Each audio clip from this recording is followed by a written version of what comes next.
پارہ نمبر ہے 22، سورۃ احزاب ہماری شروع ہوئی ہے اور آج ہم نے آیت نمبر 34 سے پڑھنا ہے۔ اعوذ باللہ من الشیطان الرجیم، بسم اللہ الرحمن الرحیم۔ وَاذْكُرْنَ مَا يُتْلَى فِي بُيُوتِكُنَّ مِنْ آيَاتِ اللَّهِ وَالْحِكْمَةِ إِنَّ اللَّهَ كَانَ لَطِيفًا خَبِيرًا۔ إن المسلمين والمسلمات والمؤمنين والمؤمنات والقانتين والقانتات والصادقين والصادقات والصابرين والصابرات والخاشعين والخاشعات والمتصدقين والمتصدقات والصائمين والصائمات حافظین فروجہم والحافظات والذاکرین اللہ کثیرا والذاکرات اعد اللہ لہم مغفرۃ واجرا عظیما۔ اور تمہارے گھروں میں اللہ کی جو آیتیں اور حکمت کی جو باتیں سنائی جاتی ہیں ان کو یاد رکھو، یقین جانو اللہ بہت باریک بین اور ہر بات سے باخبر ہے۔ نبی کریم صلی اللہ علیہ وآلہ وسلم کی ازواج مطہرات سے اللہ تعالیٰ کا خطاب چل رہا ہے۔ اس سے پہلے اللہ پاک نے پردے میں رہنے کی بات کی تھی اور اب یہ کہا کہ تمہارے گھروں میں اللہ کی جو آیتیں اور حکمت کی جو باتیں سنائی جاتی ہیں ان کو یاد رکھو اور یقین جانو اللہ بہت باریک بین اور ہر بات سے باخبر ہے۔ بے شک فرمانبردار مرد ہوں یا فرمانبردار عورتیں، مومن مرد ہوں یا مومن عورتیں، عبادت گزار مرد ہوں یا عبادت گزار عورتیں، سچے مرد ہوں یا سچی عورتیں، صابر مرد ہوں یا صابر عورتیں، دل سے جھکنے والے مرد ہوں یا دل سے جھکنے والی عورتیں، صدقہ کرنے والے مرد ہوں یا صدقہ کرنے والی عورتیں، روزہ دار مرد ہوں یا روزہ دار عورتیں، اپنی شرمگاہوں کی حفاظت کرنے والے مرد ہوں یا حفاظت کرنے والی عورتیں، اور اللہ کا کثرت سے ذکر کرنے والے مرد ہوں یا ذکر کرنے والی عورتیں، ان سب کے لیے اللہ نے مغفرت اور شاندار اجر تیار کر رکھا ہے۔ یعنی مسلمانوں کو قرآن کریم میں جب بھی کوئی حکم دیا گیا ہے تو مذکر کے صیغے میں دیا گیا ہے نا۔ زیادہ تر آپ دیکھیں گے کہ اللہ پاک جب بات کر رہے ہوتے ہیں تو مذکر کے صیغے میں کر رہے ہوتے ہیں کہ ان لوگوں کے لیے یہ اجر ہے یا ان لوگوں کے لیے یہ عذاب ہے، جو بھی ہے۔ تو عام طور پر جو مذکر کا صیغہ استعمال ہوتا ہے اس میں خواتین بھی شامل ہوتی ہیں۔ یعنی ایک ہوتا ہے نا جماعت کے، جب جماعت پر بات ہوتی ہے تو جماعت کے اندر موجود تمام افراد کے لیے ہی بات ہوتی ہے، تو ان میں خواتین بھی شامل ہوتی ہیں کیونکہ دنیاوی قانون میں بھی یہی لحاظ ہوتا ہے۔ لیکن بعض صحابیات کے دل میں یہ خواہش پیدا ہوئی کہ اللہ تعالیٰ خاص خواتین کے لیے بھی کوئی خوشخبری سنائیں، تو اس موقع پر یہ آیت نازل ہوئی کہ اللہ پاک نے مومن مردوں اور مومن عورتوں کے ساتھ ہر طرح کی جو خوبیاں مردوں میں ہیں عورتوں کے ساتھ بھی ذکر کی، اور اللہ پاک نے فرمایا کہ ان سب کے لیے اللہ تعالیٰ نے مغفرت کا وعدہ کیا ہے اور اجر عظیم تیار کیا ہے۔ یعنی جو نیکیاں مرد کرتے ہیں عورتیں بھی وہی نیکیاں کریں، تو سب کے لیے یہ اجر ہے۔ اس کے بعد اللہ پاک نے آیت نمبر 36 میں فرمایا وَمَا كَانَ لِمُؤْمِنٍ وَلَا مُؤْمِنَةٍ إِذَا قَضَى اللَّهُ وَرَسُولُهُ أَمْرًا أَن يَكُونَ لَهُمُ الْخِيَارَةُ مِنْ أَمْرِهِمْ وَمَن يَعْصِ اللَّهَ وَرَسُولَهُ فَقَدْ ضَلَّ ضَلَالًا مُبِينًا۔ اور جب اللہ اور اس کا رسول کسی بات کا حتمی فیصلہ کر دیں تو نہ کسی مومن مرد کے لیے یہ گنجائش ہے نہ کسی مومن عورت کے لیے کہ ان کو اپنے معاملے میں کوئی اختیار باقی رہے، اور جس کسی نے اللہ اور اس کے رسول کی نافرمانی کی وہ کھلی گمراہی میں پڑ گیا۔ یہ آیت کریمہ چند ایسے واقعات کے پس منظر میں نازل ہوئی جن میں حضور نبی اکرم صلی اللہ علیہ وآلہ وسلم نے اپنے بعض صحابہ کے لیے کسی خاتون کا رشتہ دیا، مگر وہ خاتون یا ان کے رشتہ دار شروع میں اس رشتے پر راضی نہیں ہوئے۔ تو حافظ ابن کثیر نے تو یہ واقعہ تفصیل سے بیان کی ہیں، لیکن مشترک بات ان میں یہ ہے کہ حضرت صلی اللہ علیہ وآلہ وسلم نے جن صحابہ کے نکاح کا پیغام دیا تھا ان میں کوئی خرابی نہیں تھی، لیکن خاتون یا اس کے گھر والوں نے صرف اپنی خاندانی یا مالی فوقیت کی وجہ سے شروع میں ان کا رشتہ قبول کرنے سے انکار کر دیا تھا۔ دوسری طرف حضور صلی اللہ علیہ وآلہ وسلم غالباً یہ چاہتے تھے کہ لوگ اب صرف اپنی خاندانی یا مالی فوقیت کی وجہ سے اچھے رشتوں سے انکار کرنے کا رجحان ختم کریں۔ اگرچہ شریعت میں نکاح میں کفات یعنی میاں اور بیوی کے ہم پلہ ہونے کا اعتبار کیا گیا ہے، لیکن اگر رشتے میں کوئی اور بڑی وجہ ترجیحاً موجود ہو تو عورت اور اس کے سرپرستوں کو اس بنا پر رشتے سے انکار نہیں کر دینا چاہیے کہ وہ خاندانی اعتبار سے عورت کے ہم پلہ نہیں۔ چنانچہ اس آیت کے نازل ہونے کے بعد ان تمام واقعات میں رشتہ منظور کر لیا گیا۔ اس میں ایک اہم واقعہ حضرت زید بن حارثہ رضی اللہ عنہ کا ہے، جن کا تعلق اس واقعے کا تعلق اگلی آنے والی آیات سے بھی ہے۔ یہ شروع میں جو حضرت زید تھے، یہ شروع میں حضرت خدیجہ رضی اللہ تعالی عنہا کے غلام تھے، تو ان کا تھے یہ آزاد بچے ہی، لیکن ان کی جو تاریخ آتی ہے اس میں پتہ چلتا ہے کہ بچپن میں یہ کسی میلے میں گئے تھے اپنی والدہ کے ساتھ حضرت زید رضی اللہ تعالی عنہ، تو وہاں پر وہ بچھڑ گئے یا ڈاکوؤں نے شاید لوٹ لیا، تو جب وہ بچھڑ گئے اپنی ماں سے تو گمشدہ ہو گئے جب، تو وہ جو لوٹنے والے تھے انہوں نے لا کر ان کو بازار میں بیچ دیا، تو جب بازار میں بک گئے تو اب وہ غلام بن گئے، ایک دفعہ غلامی کا داغ ان پر لگ گیا۔ تو خریدنے والے تھے حضرت خدیجہ رضی اللہ تعالی عنہا کے چچا حکیم بن حزام۔ حکیم بن حزام یہ چھوٹے سے بچے تھے ابھی، تو ان کو خریدا اور گھر لے آئے اور لا کر اپنی بھتیجی حضرت خدیجہ رضی اللہ تعالی عنہا کو دے دیا تحفے کے طور پر کہ بھئی حضرت کہ آپ کے یہ چھوٹے موٹے کام کر دیا کرے گا۔ حضرت خدیجہ جو تھیں بیوہ ہو چکی ہوئی تھیں اور وہ قریش کے اندر بڑی مالدار خاتون تھیں اور تجارت کرتی تھیں، تو جب اس سے کچھ عرصے میں ان کا نکاح حضرت صلی اللہ علیہ وآلہ وسلم سے ہو گیا، تو حضرت خدیجہ کے ساتھ آنے والے یہ جو زید تھے رضی اللہ تعالی عنہ، یہ غلام کی حیثیت سے آپ کے ساتھ آئے تھے، تو آپ نے ان کو حضرت نبی کریم صلی اللہ علیہ وسلم کو تحفتاً پیش کر دیا کہ میرے یہ غلام ہیں اور میں آپ کو یہ ہدیہ کرتی ہوں۔ اس طریقے سے حضرت زید ہوتے ہوتے نبی کریم صلی اللہ علیہ وسلم کے پاس آ گئے اور پھر نبی کریم صلی اللہ علیہ وسلم کے ساتھ رہنے لگے۔ ان کے والدین جو تھے وہ ان کو ڈھونڈتے رہتے، ہر میلے میں، ہر جگہ پر جہاں پتہ چلتا لوگوں کا مجمع ہے تو وہ ڈھونڈتے رہتے، تو ڈھونڈتے ڈھونڈتے ایک دفعہ ان کو یہ پتہ چلا کہ مکہ میں حضرت صلی اللہ علیہ وآلہ وسلم کے پاس ہیں حضرت زید۔ ان کے چچا اور ان کے والد ان کو تلاش کرتے کرتے پہنچے نبی کریم صلی اللہ علیہ وسلم کے پاس اور ان سے کہا کہ اس طرح سے ہمارا بیٹا گم ہو گیا تھا اور ہم نے سنا ہے کہ وہ آپ کے پاس غلام ہے، تو آپ جتنی قیمت مانگیں گے ہم منہ مانگی قیمت آپ کو دیں گے، لیکن آپ ہمیں ہمارا بیٹا واپس کر دیجیے۔ نبی کریم صلی اللہ علیہ وآلہ وسلم نے ان سے کہا کہ مجھے کوئی قیمت نہیں چاہیے، میں زید کو بلاتا ہوں، اگر وہ آپ کے ساتھ جانے پر راضی ہے تو مجھے کوئی اعتراض نہیں ہوگا، آپ اسے لے جا سکتے ہیں، میں کوئی قیمت بھی لینا نہیں چاہوں گا۔ آپ صلی اللہ علیہ وآلہ وسلم نے حضرت زید کو بلایا اور ان سے کہا کہ آپ ان کو پہچانتے ہیں؟ تو حضرت زید نے پہچان لیا،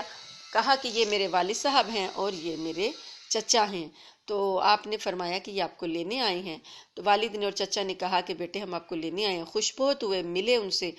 بات چیت کی، لیکن یہ کہا کہ میں آپ کے ساتھ نہیں جا سکتا۔ تو باپ کہنے لگا کہ بیٹے آپ کیسی بات کر رہے ہو کہ غلامی کو آزادی پر ترجیح دے رہے ہو؟ تو حضرت زید نے کہا کہ یہ غلامی جو نبی کریم صلی اللہ علیہ وسلم کی غلامی ہے، یہ اس پر تو 1000 آزادیاں بھی قربان ہیں، میں آپ صلی اللہ علیہ وسلم کا ساتھ کبھی نہیں چھوڑوں گا اور میں آپ کے ساتھ ہی رہنا پسند کروں گا۔ تو وہ چچا اور والد جو تھے وہ مایوس ہو کر واپس چلے گئے۔ تو نبی کریم صلی اللہ علیہ وسلم نے جب یہ سنا اور دیکھا کہ حضرت زید کی محبت کو دیکھا، آپ صلی اللہ علیہ وسلم نے خانہ کعبہ میں جا کر اعلان کیا کہ آج سے زید غلام نہیں ہے بلکہ یہ میرا بیٹا ہے، منہ بولا بیٹا۔ تو آپ صلی اللہ علیہ وآلہ وسلم کے اس اعلان پر یہ آپ کے منہ بولے بیٹے قرار پائے اور آپ صلی اللہ علیہ وآلہ وسلم کے ساتھ لوگوں نے ان کو زید بن محمد کہنا شروع کر دیا۔ اب کیا ہوا کہ اب وہ آزاد ہیں اور نبی کریم صلی اللہ علیہ وسلم کے خانوادے کا ایک رکن ہیں، لیکن پھر بھی جو ایک بار دبا غلامی کا لگ جاتا تھا، معاشرے کے لوگ اس کو جتنا بھی کوئی ہو جاتا معاملہ، لیکن پھر بھی اس کی غلامی کا جو ایک داغ لگ گیا ہے اس کو چھوڑتے نہیں تھے۔ تو ایسا ہوا کہ نبی کریم صلی اللہ علیہ وسلم نے جب آپ جوان ہوئے تو آپ نے اپنی پھوپھی زاد بہن حضرت زینب بنت جہش رضی اللہ تعالی عنہا سے ان کے نکاح کا پیغام دیا۔ اب یہ آپ کے تربیت یافتہ ہیں اور آپ کے منہ بولے بیٹے ہیں اور آپ نے ان کی تربیت کی ہے، تو آپ نے اپنے خاندان ہی میں اپنی پھوپھی کی بیٹی حضرت زینب کے ساتھ پیغام بھیجا کہ ان کا نکاح کا پیغام ہے۔ تو حضرت زینب چونکہ ہاشمی خاندان سے تعلق رکھتی تھی، اونچے خاندان سے، سرداروں کے خاندان سے تعلق رکھتی تھی، تو اس وقت کسی آزاد کردہ غلام سے شادی کرنا ایسی خاندانی عورت کے لیے معیوب سمجھا جاتا تھا، اس لیے انہوں نے شروع میں انکار کر دیا۔ اس پر یہ آیت نازل ہوئی کہ جب اللہ اور اس کا رسول کسی بات کا حتمی فیصلہ کر دیں تو کسی مومن مرد کے لیے یہ گنجائش نہیں، نہ کسی مومن عورت کے لیے کہ ان کو اپنے معاملے میں کوئی اختیار باقی رہے۔ اللہ پاک نے فرما دیا کہ جب حضور صلی اللہ علیہ وسلم نے فیصلہ کر دیا ہے تو اب آپ کا اختیار باقی نہیں رہا۔ تو اس آیت کی وجہ سے انہوں نے یہ رشتہ منظور کر لیا، اور پھر حضرت زید بن حارثہ رضی اللہ تعالی عنہ کا نکاح ہو گیا حضرت زینب بنت جہش کے ساتھ۔ ان کا مہر حضرت صلی اللہ علیہ وسلم نے خود ادا فرمایا۔ آیت کریمہ اگرچہ اس پس منظر میں نازل ہوئی ہے، لیکن اس کے الفاظ عام ہیں، عام الفاظ ہیں کہ ہر معاملے میں جہاں پر نبی کریم صلی اللہ علیہ وآلہ وسلم اور اللہ پاک کوئی فیصلہ کر دیں تو اب مومنوں کا کوئی اختیار باقی نہیں رہتا، اور جو کوئی اللہ اور اس کے رسول کی نافرمانی کرے گا وہ کھلی گمراہی میں پڑ گیا۔ آگے اللہ پاک نے فرمایا کہ اور اے پیغمبر صلی اللہ علیہ وآلہ وسلم، یاد کرو جب تم اس شخص سے جس پر اللہ نے بھی احسان کیا تھا اور تم نے بھی احسان کیا تھا یہ کہہ رہے تھے کہ اپنی بیوی کو اپنے نکاح میں رہنے دو اور اللہ سے ڈرو، اور تم اپنے دل میں وہ بات چھپائے ہوئے تھے جسے اللہ کھول دینے والا تھا، اور تم لوگوں سے ڈرتے تھے، حالانکہ اللہ اس بات کا زیادہ حقدار ہے کہ تم اس سے ڈرو۔ یہ ابھی جو آپ کو حضرت زید رضی اللہ تعالیٰ عنہ کی نکاح کا واقعہ بتایا، اب اسی کے پس منظر میں یہ والی آیت ہے کہ نکاح تو ہو گیا،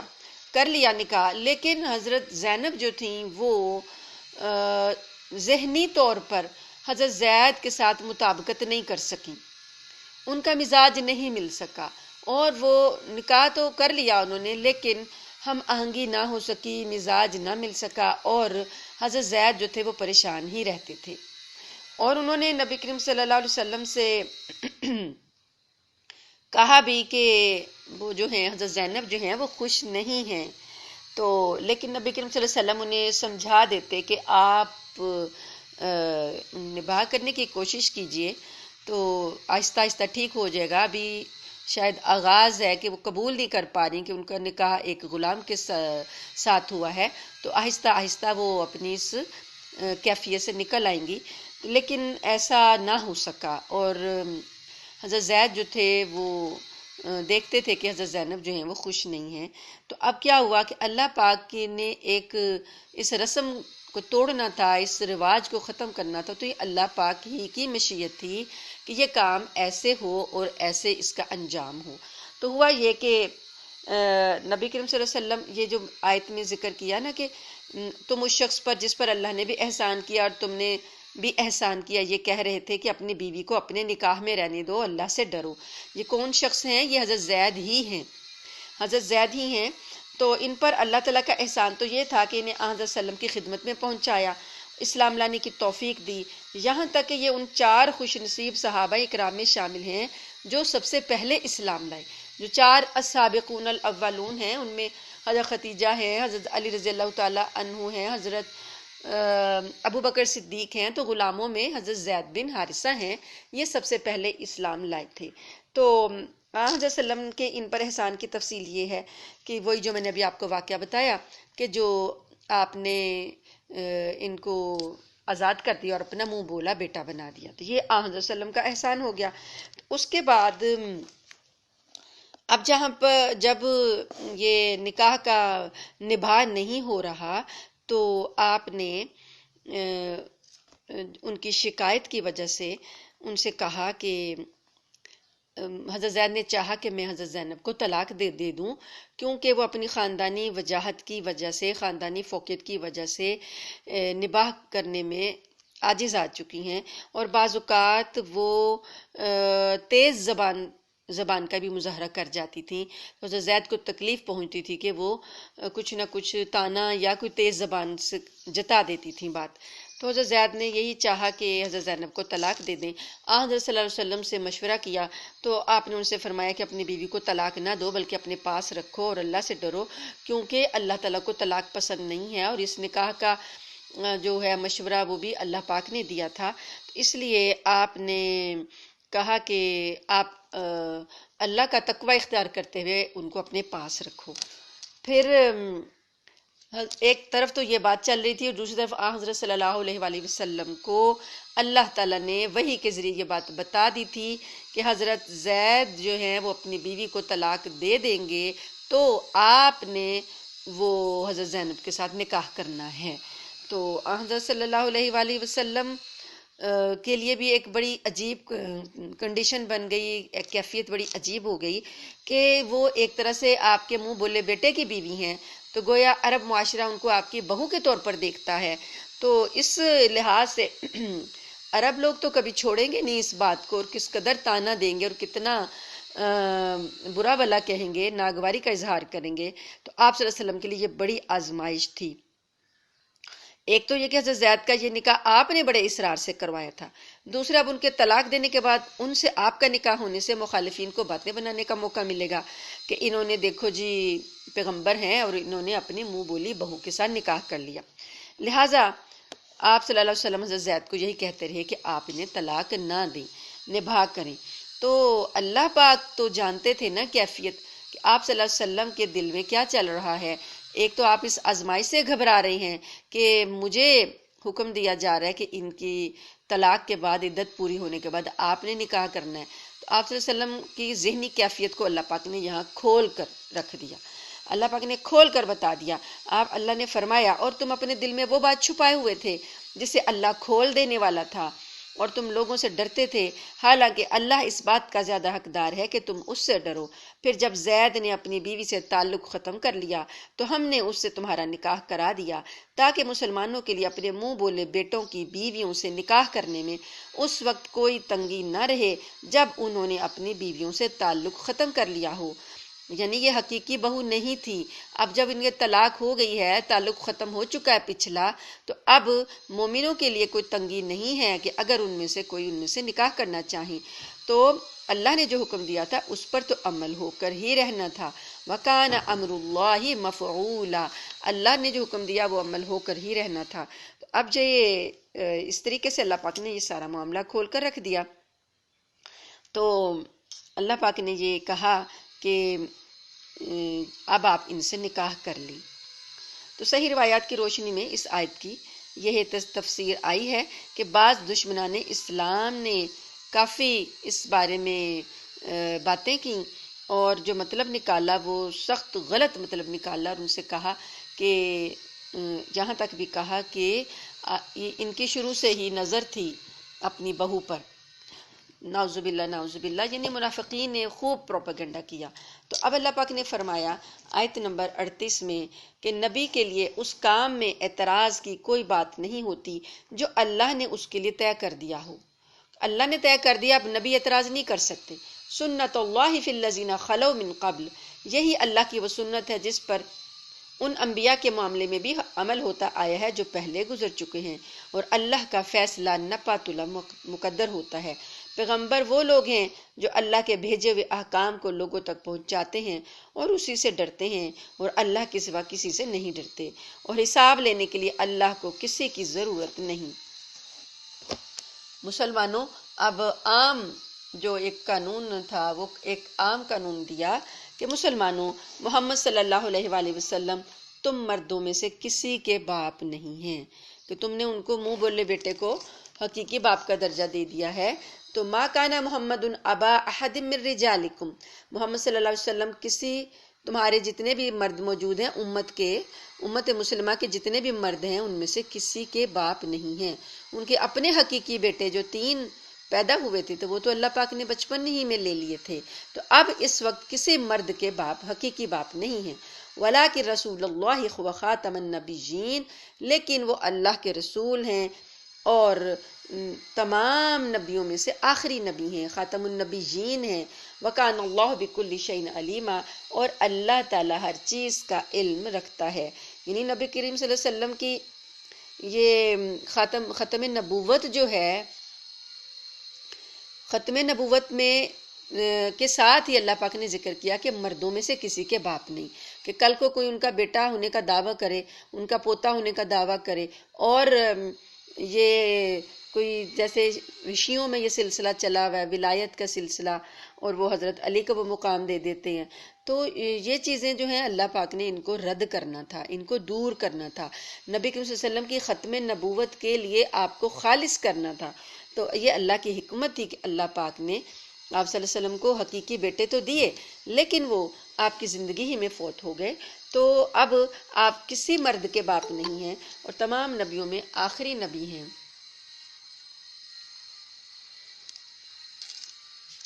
اور اللہ پاک نے یہ بتایا کہ کوئی بھی جب یہ حکم جاری ہوا تو منہ بولے بیٹے کو حقیقی بیٹا قرار نہیں دیا جا سکتا۔ اب اس آیت کی روشنی میں تو لوگ جو نبی کریم جو حضرت زید کو زید بن محمد صلی اللہ علیہ وسلم کہہ کر پکارتے تھے، تو اب اس حکم کی بھی ممانعت آ گئی۔ چنانچہ اس آیت میں یہ فرمایا گیا کہ آپ نسبی باپ نہیں ہیں، کیونکہ آپ کے نسب سے زندہ رہنے والی اولاد صرف آپ کی بیٹیاں ہی ہیں، تو اب آپ صرف اپنی امت کے روحانی باپ ہیں۔ رسول اللہ، رسول جو ہے ہوتا ہے وہ اپنی امت کا روحانی باپ ہوتا ہے، تو اس لیے آپ آخری نبی ہیں، قیامت تک کوئی دوسرا نبی آنے والا نہیں ہے، اس لیے آپ نے تمام وہ جاہلیت کی رسمیں جو غیر شرعی ہیں ان کا خاتمہ آپ ہی نے کرنا ہے، کیونکہ اب آپ کے بعد کوئی اور نبی نہیں آئے گا جو کہ نئے قوانین لائے گا، اس لیے جو بھی قوانین ہیں وہ آپ ہی کے ذریعے اللہ پاک نے مکمل کرنے ہیں۔ یا ایھا الذین آمنوا اذکروا اللہ ذکرا کثیرا، اے ایمان والو اللہ کو خوب کثرت سے یاد کیا کرو اور صبح شام اس کی تسبیح کرو، وہی ہے جو خود بھی تم پر رحمت بھیجتا ہے اور اس کے فرشتے بھی، تاکہ وہ تمہیں اندھیروں سے نکال کر روشنی میں لے آئے، اور وہ مومنوں پر بہت مہربان ہے۔ جس دن مومن لوگ اللہ سے ملیں گے اس دن ان کا استقبال سلام سے ہوگا، اور اللہ نے ان کے لیے باعزت انعام تیار کر رکھا ہے۔ اے نبی صلی اللہ علیہ وسلم، بے شک ہم نے تمہیں ایسا بنا کر بھیجا ہے کہ تم گواہی دینے والے، خوشخبری سنانے والے اور خبردار کرنے والے ہو، اور اللہ کے حکم سے لوگوں کو اللہ کی طرف بلانے والے ہو، روشنی پھیلانے والے چراغ ہو۔ تو مومنوں کو خوشخبری سنا دو کہ ان پر اللہ کی طرف سے بڑا فضل ہونے والا ہے۔ نبی کریم صلی اللہ علیہ وسلم کی خصوصیات ذکر کی گئی، شاہدن مبشرن نذیرن داعیا الی اللہ باذنہ سراجا منیرا، یہ آپ صلی اللہ علیہ وسلم کے اعزازات ہیں جو اللہ پاک نے ذکر کیے۔ اور اللہ پاک نے فرمایا کہ کافروں اور منافقوں کی بات نہ مانو۔ اب اس نکاح پر جو انہوں نے پروپیگنڈا کرنا ہے یہ سارا کیا، تو اللہ نے بتا دیا کہ آپ کافروں اور منافقوں کی بات نہ مانیں، اور ان کی طرف سے جو تکلیف آپ کو پہنچے اس کی پرواہ نہ کرو، اور اللہ پر بھروسہ رکھو، اور اللہ رکھوالا بننے کے لیے کافی ہے۔ تو آپ دیکھ لیں کہ نبی کریم صلی اللہ علیہ وسلم نے کتنی مواقع پر لوگوں کی باتوں کا، لوگوں کی تکالیف کا سامنا کیا۔ اس سے پہلے ہم نے سورہ نور میں پڑھا کہ حضرت عائشہ صدیقہ رضی اللہ تعالی عنہا کے بارے میں کیا کیا لوگوں کا، منافقین کا طوفان تھا واقعہ افک میں، آپ نے اس پر بھی کتنا صبر کیا، اور اب یہ حضرت زینب سے نکاح پر بھی ان لوگوں نے کافی پروپیگنڈا کیا۔ تو اللہ پاک نے کہا کہ جو تکلیف آپ کو پہنچ رہی ہے آپ اس کی پرواہ نہ کریں اور اللہ پر بھروسہ رکھیں۔ اب مومن عورتوں سے نکاح کے معاملات میں کچھ کافی سارے نکاح کے مسائل اور طلاق کے مسائل سورہ بقرہ میں ہم پڑھ چکے ہیں، تو کچھ ایک دو مسائل اس صورت میں بھی آ رہے ہیں۔ اللہ پاک نے فرمایا یا ایھا الذین آمنوا اذا نکحتم المؤمنات ثم طلقتموهن من قبل ان تمسوهن فما لكم علیہن من عدۃ تعتدونها، اے ایمان والو، جب تم نے مومن عورتوں سے نکاح کیا ہو پھر تم نے انہیں چھونے سے پہلے ہی طلاق دے دی ہو تو ان کے ذمے تمہاری کوئی عدت واجب نہیں ہے جس کی گنتی تمہیں شمار کرنی ہو، لہٰذا فَمَتِّعُوهُنَّ وَسَرِّحُوهُنَّ سَرَحًا جَمِيلًا، لہٰذا انہیں کچھ تحفہ دے دو اور انہیں خوبصورتی سے رخصت کر دو. یعنی رخصتی سے پہلے اگر طلاق ہو جائے تو اب وہ عورت جو ہے اس پر عدت واجب نہیں ہوتی، اور بس یہ ہوگا کہ آدمی کو اسے کچھ تھوڑا سا تحفہ دینا پڑے گا، اور اگر مہر مقرر کیا جا چکا ہو تو آدھا مہر ہوگا، اور اگر مقرر نہیں کیا گیا تو تحفہ یعنی کوئی جوڑا وغیرہ دے کر رخصت ہوگا. اے نبی، ہم نے تمہارے لیے تمہاری وہ بیویاں حلال کر دی ہیں جن کو تم نے ان کا مہر ادا کر دیا ہے. نیز اللہ نے غنیمت کا جو مال تمہیں عطا کیا ہے اس میں سے جو کنیزیں تمہاری ملکیت میں آ چکی ہیں وہ بھی تمہارے لیے حلال ہیں، اور تمہاری وہ چچا کی بیٹیاں اور پھوپھیوں کی بیٹیاں اور ماموں کی بیٹیاں اور خالاؤں کی بیٹیاں بھی جنہوں نے تمہارے ساتھ ہجرت کی ہے. نیز کوئی مسلمان عورت جس نے مہر کے بغیر نبی کو اپنے آپ سے نکاح کرنے کی پیشکش کی ہو، بشرطے کہ نبی اس سے نکاح کرنا چاہے. یہ سارے احکام خاص تمہارے لیے ہیں، دوسرے مومنوں کے لیے نہیں. ہمیں وہ احکام خوب معلوم ہیں جو ہم نے ان کی بیویوں اور کنیزوں کے بارے میں ان پر عائد کیے ہیں، اور تمہیں ان سے مستثنیٰ کیا ہے تاکہ تم پر کوئی تنگی نہ رہے، اور اللہ بڑا بخشنے والا بڑا مہربان ہے. یہاں پر کچھ وہ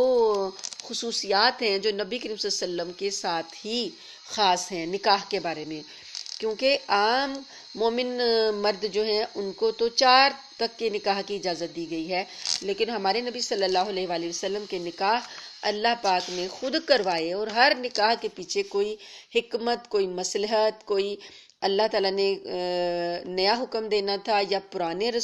رسوم رواج کا خاتمہ کرنا تھا، یا بری رسومات کا خاتمہ کرنا تھا، تو اللہ کے حکم سے تمام نکاح ہوئے ہیں.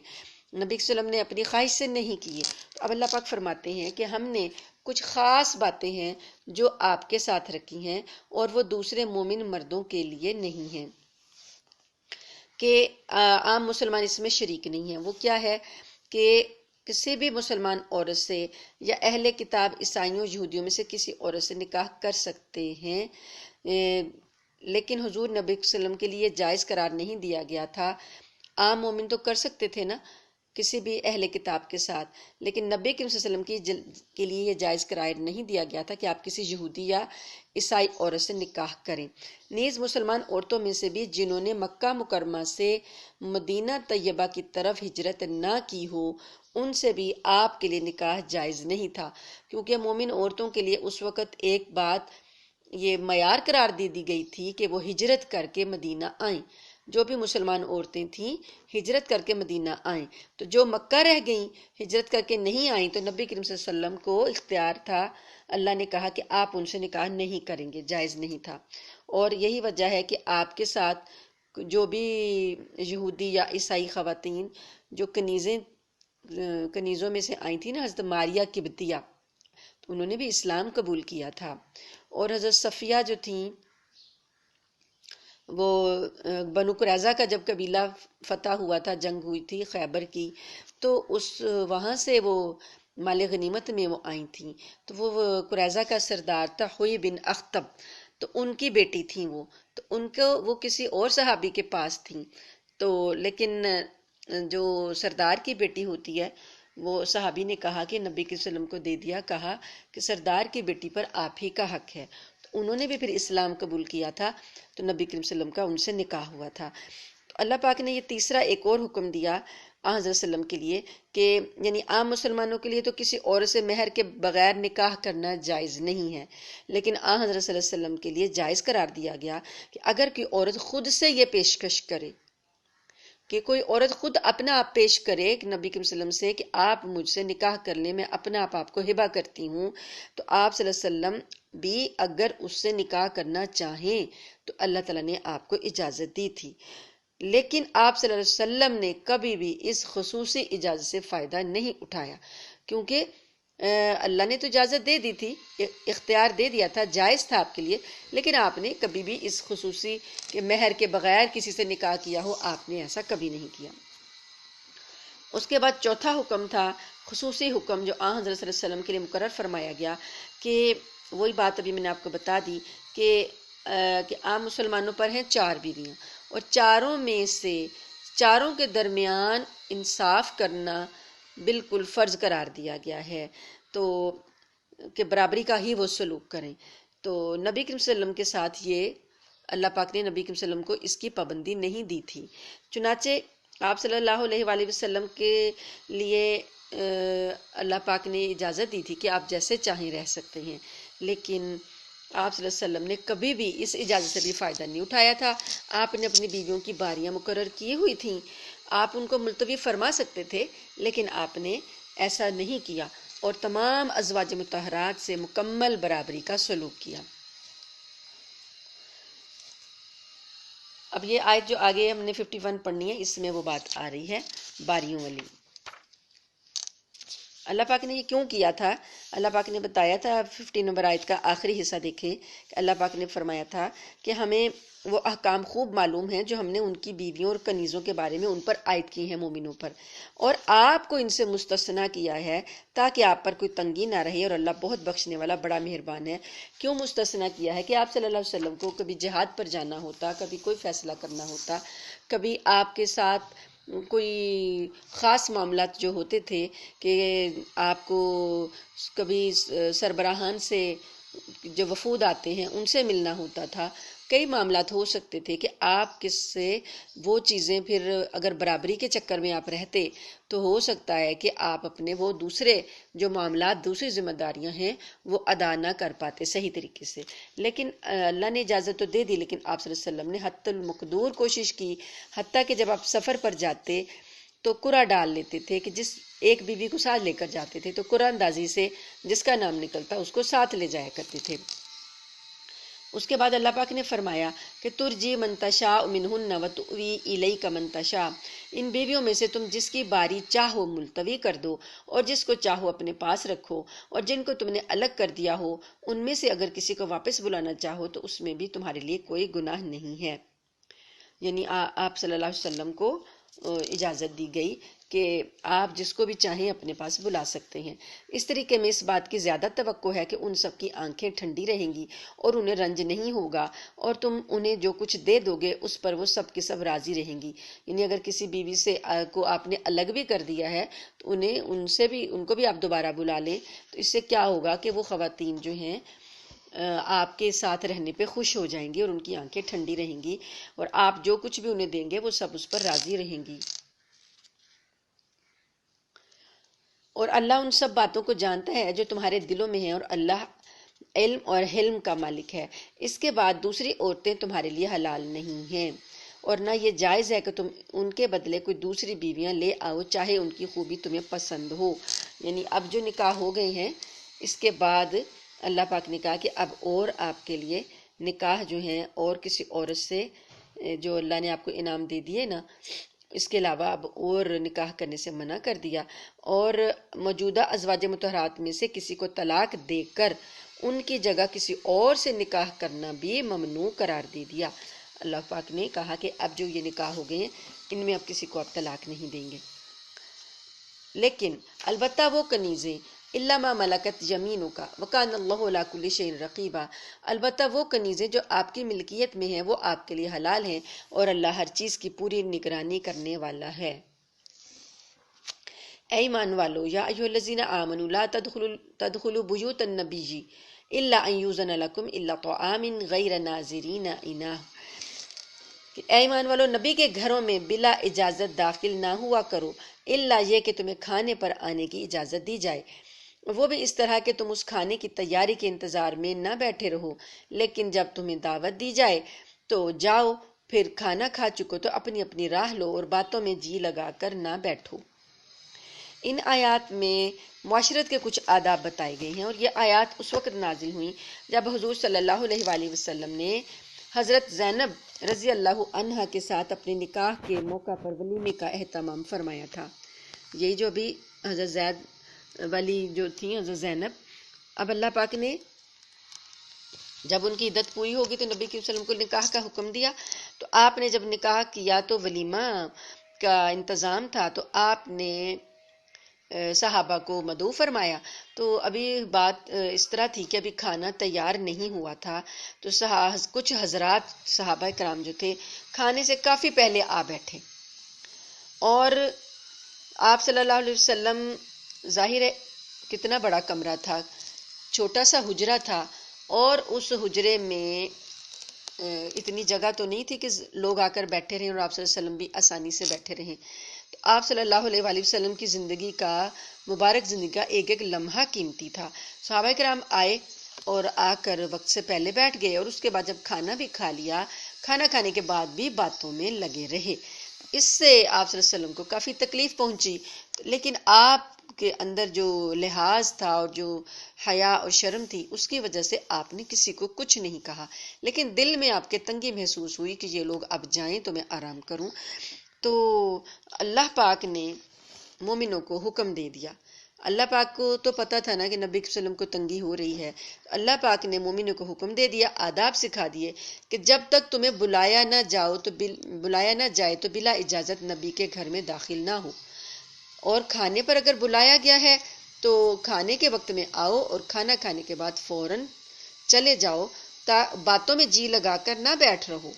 کیونکہ ان ذالکم کان یؤذی النبی فیستحیی منکم، اس بات سے آپ کے نبی کو تکلیف پہنچی ہے اور وہ تم سے کہتے ہوئے شرماتے ہیں. واللہ لا یستحیی من الحق، اور اللہ حق بات کہنے سے نہیں شرماتا. اور جب تم نبی کی بیویوں سے تمہیں کچھ مانگنا ہو تو پردے کے پیچھے سے مانگو. ادب سکھا دیا کہ بلا اجازت گھر میں نہیں آنا نبی کے گھر میں، اور بعد میں اگر کچھ چیز لینے کے لیے آئے ہیں تو پردے کے پیچھے سے مانگی جائے گی. یہ طریقہ تمہارے دلوں کو بھی اور ان کے دلوں کو بھی زیادہ پاکیزہ رکھنے کا ذریعہ ہوگا. تمہارے لیے جائز نہیں ہے کہ تم اللہ کے رسول کو تکلیف پہنچاؤ، اور نہ یہ بات جائز ہے کہ ان کے بعد ان کی بیویوں سے کبھی بھی نکاح کرو. یہ اللہ کے نزدیک بڑی سنگین بات ہے. اب نبی کی بیویاں امہات المومنین قرار پائی ہیں، جیسے کہ نبی روحانی باپ ہیں تو یہ ان کی بیویاں ساری امت کی روحانی مائیں ہیں. تو اللہ پاک نے فرما دیا کہ نبی کی زندگی میں تو نہیں ہو سکتا، لیکن نبی کے بعد بھی نبی کی بیویوں سے نکاح کسی صورت میں جائز نہیں ہے. یہ اللہ کے نزدیک بڑی سنگین بات ہے. ان تبدوا شیئا او تخفوه فإن اللہ کان بکل شیء علیما، اور اگر تم کوئی چیز چھپاؤ گے یا ظاہر کرو گے تو اللہ تعالیٰ کو ہر چیز کا پورا علم ہے. اور یہاں پر پردے کا حکم بھی دے دیا گیا کہ تاکہ نبی کی بیویوں کو کوئی دیکھے بھی نہیں، پردے میں رہیں. لا جناح علیہن فی آبائہن ولا ابنائہن ولا اخوانہن ولا ابناء اخوانہن ولا ابناء اخواتہن ولا نسائہن ولا ما ملکت ایمانہن واتقین اللہ.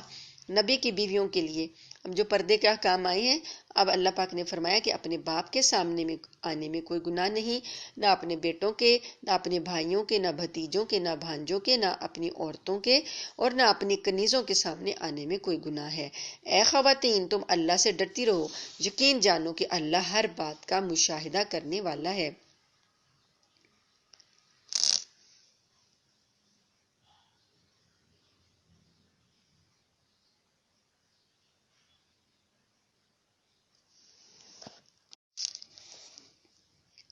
اگلی آیت ہے آیت نمبر 56. اس میں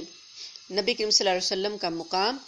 بتایا گیا. ان اللہ و ملائکتہ یصلون علی النبی یا ایھا الذین آمنوا صلوا علیہ وسلموا تسلیما. بے شک اللہ اور اس کے فرشتے نبی پر درود بھیجتے ہیں. اے ایمان والو، تم بھی ان پر درود بھیجو اور خوب سلام بھیجا کرو. نبی کریم صلی اللہ علیہ وآلہ وسلم پر درود بھیجنا جو ہے اتنا افضل کام ہے، اتنی افضل عبادت ہے کہ اللہ تعالیٰ بھی اس میں شریک ہیں اور فرشتے بھی شریک ہیں. ابھی ہم پر جو عبادات فرض کی گئی ہیں ان میں کسی میں بھی یہ نہیں ہوتا کہ ہم نماز پڑھیں تو اللہ بھی نماز پڑھیں، یا ہم روزہ رکھ رہے ہیں تو اللہ اور فرشتے بھی رکھ رہے ہیں. لیکن درود شریف ایسی ہے عبادت کہ اللہ پاک نے اپنا اور فرشتوں کا بتایا کہ اللہ بھی نبی پر درود اور سلام بھیجتے ہیں. تو اے ایمان والو، تم بھی اپنے نبی پر درود اور سلام بھیجا کرو. تو اس آیت کے پڑھنے پر ہم درود شریف پڑھ لیتے ہیں. اللہم صلی علی محمد وعلی آل محمد کما صلیت علی ابراہیم وعلی آل ابراہیم انک حمید مجید اللہم بارک علی محمد وعلی آل محمد کما بارکت علی ابراہیم وعلی آل ابراہیم انک حمید مجید۔ یہ درود ابراہیمی نبی کریم صلی اللہ علیہ وسلم کو بہت پسند تھا اور آپ نے اس کو سب سے افضل قرار دیا ہے۔ باقی اور بھی بہت سے درود ہیں جو درود شریف کی احادیث کی کتابوں میں مل جاتے ہیں، اور لیکن افضل جو ہے یہ درود ابراہیمی ہی ہے، اور ایک چھوٹا سا درود ہے لیکن مکمل درود ہے صلی اللہ علیہ وآلہ وسلم۔ تو جب ہم نبی کریم صلی اللہ علیہ وسلم کا نام لیتے ہیں تو یہ چھوٹا سا درود ساتھ پڑھ لیتے ہیں، لیکن یہ بھی مکمل ہے، اس میں صلات بھی ہے اور سلام بھی، دونوں کا ذکر ہے، یعنی درود بھی ہے اور سلامتی بھی ہے۔ تو یہ چھوٹا سا درود جب بھی نبی کا نام لیا جائے تو اس کے ساتھ پڑھ لینا چاہیے۔ نبی کریم صلی اللہ علیہ وآلہ وسلم ایک مرتبہ اپنے منبر پر تشریف لائے تھے، تو وہاں پر آپ نے سیڑھی پر چڑھنے تو آمین کہا تھا۔ تو اس میں 3 دفعہ یہ بات ہوئی تھی، تو اس میں جب صحابہ کرام نے پوچھا کہ آپ نے یہ کوئی نئی بات ہے جو اس طرح آپ نے آمین کہا، تو اس میں ایک بات یہ بھی تھی کہ ایک تو یہ تھی کہ جس شخص نے رمضان کو پایا اور اپنی مغفرت نہ کروائی تو اس کو میری رحمت سے دوری ہے۔ تو دوسرا یہ تھا کہ والدین میں سے ایک کو یا دونوں کو بڑھاپے میں پایا اور ان کی خدمت کر کے جنت حاصل نہ کی، اس کو بھی اللہ کی رحمت سے دوری تھی۔ تو جبرائیل نے آمین کہیے آمین، آپ نے آمین کہا دونوں پر۔ اور تیسرا یہ تھا کہ جس کے سامنے میرا نام لیا گیا اور اس نے مجھ پر درود نہ پڑھا، اس پر بھی آمین جبریل نے کہا، تو آپ صلی اللہ علیہ وسلم نے بھی آمین کہا۔ تو یہ بڑا سینسٹیو معاملہ ہے کہ ہمارے نبی صلی اللہ علیہ وآلہ وسلم کا نام نامی ہمارے سامنے لیا جائے اور ہم ایسے ہی خاموش بیٹھے رہیں اور درود نہ پڑھیں۔ نبی کریم صلی اللہ علیہ وسلم کی ایک اور حدیث میں آتا ہے کہ نہایت بخیل ہے وہ شخص جس کے سامنے میرا نام لیا جائے اور وہ مجھ پر درود نہ بھیجے۔ اس لیے یہ باقاعدہ ایک عبادت کا درجہ رکھتا ہے درود پڑھنا، تو درود شریف کا اہتمام کثرت سے کرنا چاہیے۔ تو جو نبی کریم صلی اللہ علیہ وسلم پر زیادہ سے زیادہ درود بھیجتا ہے، نبی کریم صلی اللہ علیہ وسلم کے سامنے اس کو پیش کیا جاتا ہے۔ کچھ فرشتے اللہ تعالیٰ کے اسی کام پر مامور ہیں کہ وہ کائنات میں پھیل جاتے ہیں اور جہاں جہاں درود شریف پڑھا جا رہا ہوتا ہے اس کو اکٹھا کرتے ہیں، پھر اکٹھا کرتے ہیں اور جمعے والے دن نبی کریم صلی اللہ علیہ وسلم کو وہ سارا درود امت کا پیش کیا جاتا ہے۔ اور جو شخص زیادہ درود پڑھتا ہے تو اس کا ذکر نبی کریم صلی اللہ علیہ وسلم کے سامنے جب بار بار ہوتا ہے تو ایسا ہی ہے کہ جیسے ہم کسی کو تحفہ بھیجتے ہیں تو ہماری یاد اس شخص کو آتی رہتی ہے نا، تو جس کو کبھی نہ آپ نے تحفہ بھیجا ہو سکتا ہے وہ بندہ بھول ہی جائے، کوئی دوست، کوئی ایسی پرانی سہیلی، پھر کبھی آپ نے عرصے بعد اس کو یاد کیا، اس کو تحفہ بھیجا تو پھر یاد آ جاتی ہے۔ تو نبی کریم صلی اللہ علیہ وسلم کو ہمارے درود پہنچتے رہتے ہیں، تو آپ صلی اللہ علیہ وسلم کے سامنے ہمارا ذکر ہوتا رہتا ہے اور آپ صلی اللہ علیہ وسلم کو ہم یاد رہتے ہیں۔ تو اسی طرح سے ہمیں کوشش کرنی چاہیے کہ زیادہ سے زیادہ درود شریف پڑھیں۔ اللہ پاک نے آیت نمبر 57 میں فرمایا ان الذین یؤذون اللہ ورسولہ لعنہم اللہ فی الدنیا والآخرۃ وعد لهم عذابا مہینا۔ تو جو لوگ اللہ اور اس کے رسول کو تکلیف پہنچاتے ہیں، اللہ نے دنیا اور آخرت میں ان پر لعنت کی ہے اور ان کے لیے ایسا عذاب تیار کر رکھا ہے جو ذلیل کر کے رکھ دے گا۔ اور جو لوگ مومن مردوں اور مومن عورتوں کو ان کے کسی جرم کے بغیر تکلیف پہنچاتے ہیں، انہوں نے بہت